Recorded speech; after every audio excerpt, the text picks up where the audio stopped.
ઓમ શાંતિ।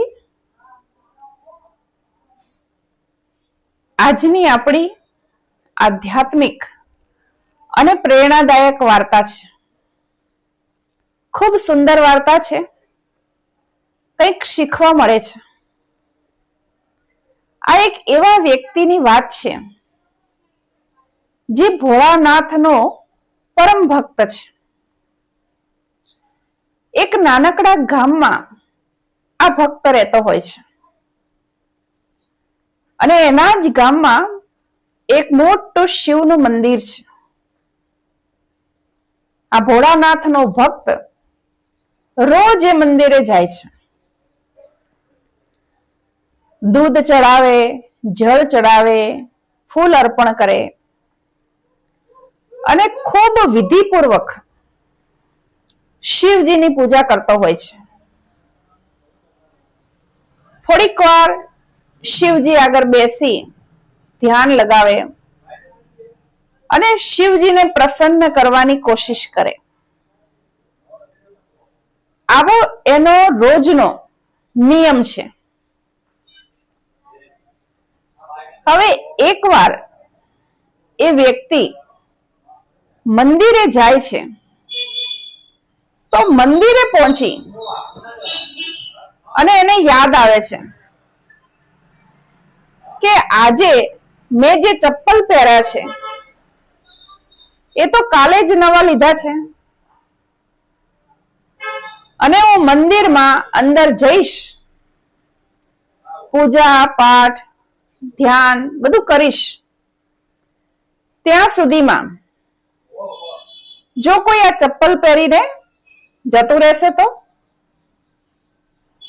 પેલી કહેવત છે ને, મન માળામાં અને જીવ જૂતામાં। આ માણસને પણ એવું જ થાય છે। રોજ ભગવાનમાં મન લાગતું, આજે એનું મન ક્યાં લાગેલું છે? એના ચપ્પલમાં। એને થાય છે કે આ ચપ્પલ બહાર મૂકીને તો જવું, પણ જો કોઈક લઈ જાય તો કંઈક કરવું પડશે। એવી કોઈ જગ્યાએ ચપ્પલને મૂકો કે જ્યાં કોઈ ચોરી ના શકે। એ મંદિરમાં આજુબાજુ જગ્યા શોધે છે, ક્યાંય ખૂણો પડતો હોય, ક્યાંય કોઈ વ્યક્તિનું ધ્યાન ન જાય એવી જગ્યા શોધવા મંદિરના જે આંગણામાં જ્યાં પણ ખૂણા છે ત્યાં એ જોઈ આવે છે। એને લાગે છે કે નહીં, અહીંયા પણ કોકનું ધ્યાન તો પડશે જ, તો હવે શું કરવું? કંઈક એવું કરવું કે જેનાથી મારા ચપ્પલ સલામત રહે અને હું શાંતિથી ભગવાનના ધ્યાનમાં પણ, પૂજા પાઠમાં પણ મારું ધ્યાન આપી શકું। એના મગજમાં એક વિચાર આવે છે કે આજે કોઈ તહેવારનો દિવસ તો છે નહીં, એટલે મંદિરમાં પણ બહુ ઓછા લોકોની અવર જવર છે, એટલે એ જોવે છે કે બહાર આંગણામાં કોઈ અત્યારે છે નહીં, જે પણ ભક્તો છે અંદરમાં છે। હજુ કોઈ બીજો ભક્ત આવે એના પહેલા હું એક કામ કરું। શું કામ કરું? મંદિરનું જે આંગણું હતું એ કાચું હતું, માટીનું હતું। એને વિચાર થાય છે કે આ માટીને થોડી આગી પાછી કરી, ખાડો કરી અને એની અંદર ચપ્પલ મૂકી દઉં તો? પછી ઉપર માટી વાળી દઉં, કોઈનું ધ્યાન જશે નહીં। અને ખરેખર એવું જ કરે છે। થોડીક માટી આગી પાછી કરી, નાનકડો ખાડો કરી એની અંદર ચપ્પલ મૂકે છે અને ઉપર માટી પાછી હતી એમ કરી નાખે છે। હવે જ્યારે એ માટી ઉપર પાછી હતી એમ કરી નાખે છે તો એને લાગે છે કે હવે આ તો હતી એમ થઈ ગઈ જમીન, હું અંદર જઈશ, શાંતિથી પૂજા પાઠ કરીશ, ત્યાં સુધી આને કોઈ લઈ તો નહીં જાય ચપ્પલને, એ વાત તો નક્કી થઈ ગઈ। પણ હવે મને પણ શોધવામાં તકલીફ પડશે, કારણ કે આ તો જમીન જેવી જમીન લાગે છે. હવે કઈ જગ્યાએ હું ખોદું તો મારા ચપ્પલ મળે? એટલે હું પોતે જ ભૂલી જઈશ. એટલે એને વિચાર આવ્યો કે કંઈક હજુ કરવું પડે. ચપ્પલ તો મૂકી દીધા, પણ આ જગ્યાએ મારા ચપ્પલ છે એવું તો મને યાદ રહેશે નહીં, એટલે કંઈક કરો. તો એને શું કર્યું? એક પથ્થર હતો એ લાઈને મૂકી દીધો, કારણ કે મંદિરના આંગણામાં ઘણા બધા પથ્થર પણ પડ્યા હતા. એટલે એમાંથી એક પથ્થર એ લાવી અને એ જમીન ઉપર મૂકી દે છે. એને લાગે છે કે આ જે પથ્થર છે એની નીચે મારા ચપ્પલ, હવે મને યાદ રહેશે. પણ અચાનક એનું ધ્યાન જાય છે કે મંદિરના આંગણામાં બીજા પણ તો પથ્થર પડ્યા છે. હવે આ પથ્થરની નીચે જ મારા ચપ્પલ છે, એ તો અત્યારે હાલ મેં મૂક્યા એટલે મને ખબર છે. થોડી વાર પછી તો હું ભૂલી જઈશ, તો મને કેવી રીતે ખબર પડશે? કંઈક કરવું પડશે.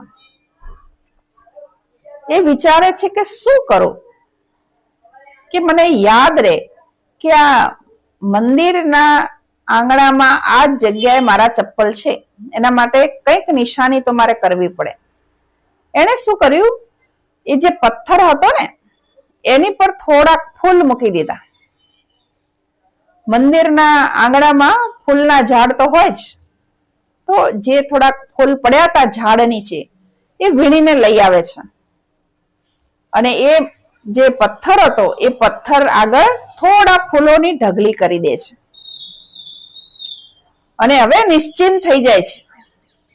વિચારે છે કે હવે હું જેવો બહાર આવીશ મને ખબર પડી જશે કે આ જે ફૂલોની ઢગલી વાળો પથ્થર છે એની નીચે મારા ચપ્પલ છે.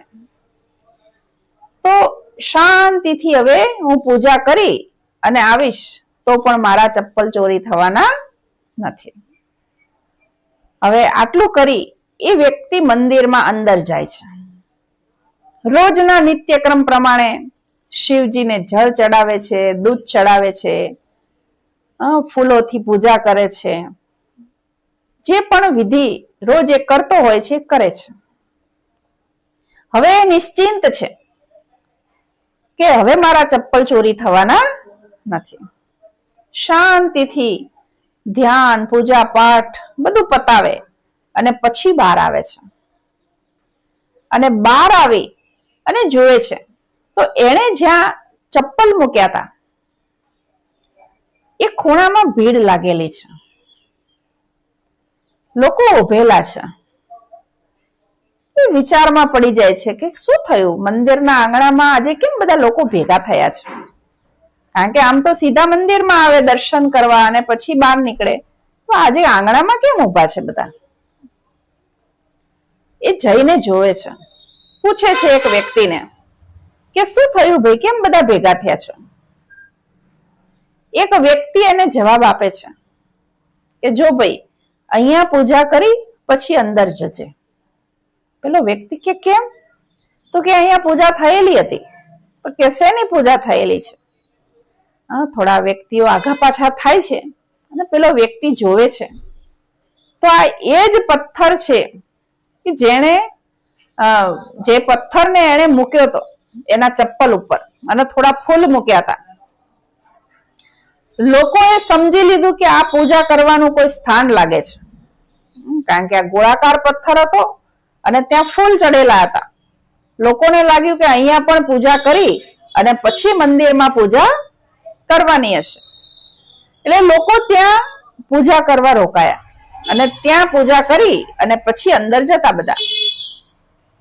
પેલા વ્યક્તિ નવાઈ લાગી કે અરે આ તો તમે બધા શેની પૂજા કરો છો, ખબર છે તમને?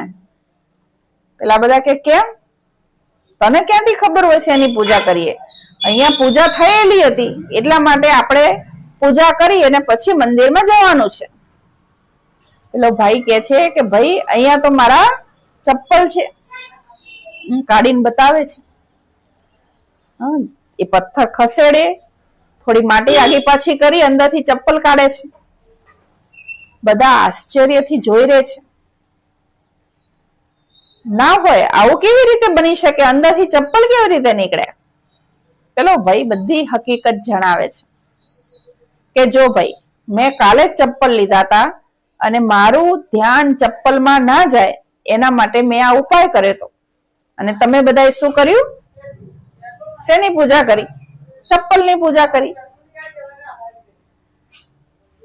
આ નાનકડો પ્રસંગ, આ નાનકડી વાર્તા ખૂબ સુંદર પ્રેરણા આપે છે. પરમાત્માને યાદ કરવા, પરમાત્મા પ્રત્યે પ્રેમ હોવો,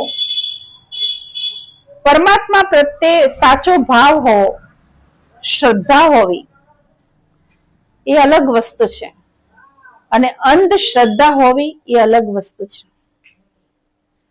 આજે ભગવાનને મેળવવાની કોશિશ નથી કરી રહ્યા લોકો. શું કોશિશ કરી રહ્યા છે?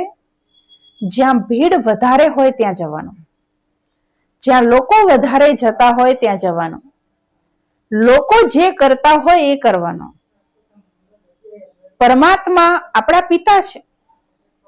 એક નાનકડું બાળક જન્મે ત્યારથી જ આપણે એને શીખવાડીએ છીએ કે બેટા પગે લાગ, જે કર.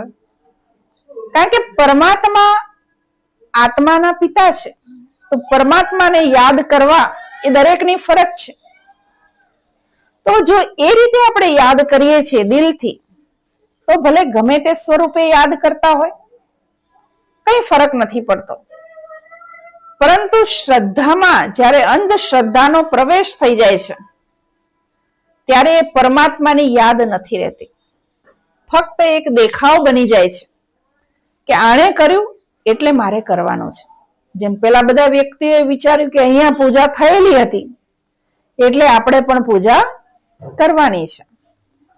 તો દેખાદેખીથી કે કોઈના કરવાથી આપણે કરીએ એનાથી કોઈ પરમાત્માની સાથે આપણું મન નથી લાગતું.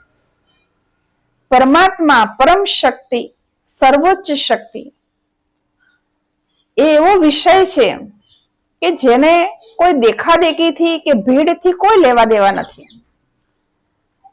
તમે પોતાને ઓળખો અને પરમાત્માની સાથે કનેક્શન જોડો. ફક્ત તમે હોય એ જ પૂરતું છે. તમે કઈ વિધિથી યાદ કરો છો શું, એનાથી કોઈ મતલબ નથી. તો આ પ્રેરણાદાયક પ્રસંગ આપણને કંઈક શીખવાડે છે કે પ્રભુ ભક્તિ આપણે કરીએ તો છીએ, પરંતુ શું આપણે દિલથી કરીએ છીએ કે દેખાદેખીથી કરીએ છીએ? કોઈએ કર્યું છે એમ કરીએ છીએ? જો દિલથી કરીએ છીએ તો પરમાત્મા સુધી આપણો અવાજ ચોક્કસ પહોંચે છે. તમને બધાને પણ આ પ્રેરણાદાયી પ્રસંગ ઉપરથી કંઈક શીખવા જરૂર મળ્યું હશે. શું શીખવા મળ્યું જરૂરથી જણાવજો. ઓમ